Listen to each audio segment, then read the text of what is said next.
When we look back at the year 1821, history books often reduce it to footnotes about revolutions, treaties, or the slow reshaping of empires. Yet beneath those familiar summaries lies a deeper truth that has long been overlooked, especially in how this single year quietly altered the lives of ordinary people across continents. According to widely cited historical records, 1821 was marked by pivotal moments such as the Greek War of Independence against Ottoman rule, the final collapse of Spanish authority in parts of Latin America, and shifting global trade routes that followed the Napoleonic Wars. But what often goes unsaid is how these events collectively signaled a turning point in power, identity, and human cost.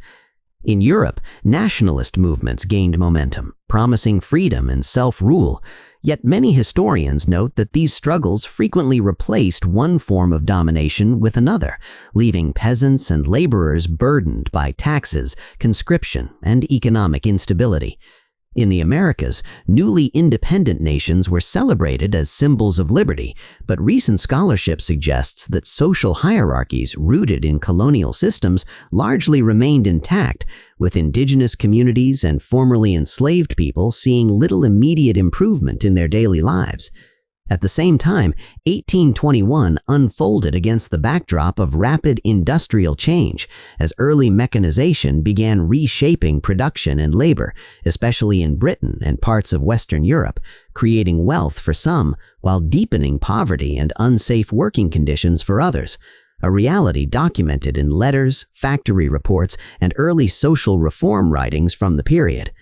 Globally, trade expansion accelerated the movement of goods like cotton, sugar, and spices, but it also intensified exploitation, as experts point out that forced labor systems and colonial extraction were still deeply embedded in the world economy. Even cultural and religious shifts in 1821 reveal an overlooked truth, as missionary movements, educational reforms, and print media spread new ideas while simultaneously eroding local traditions, a process some scholars describe as progress and others view as cultural loss.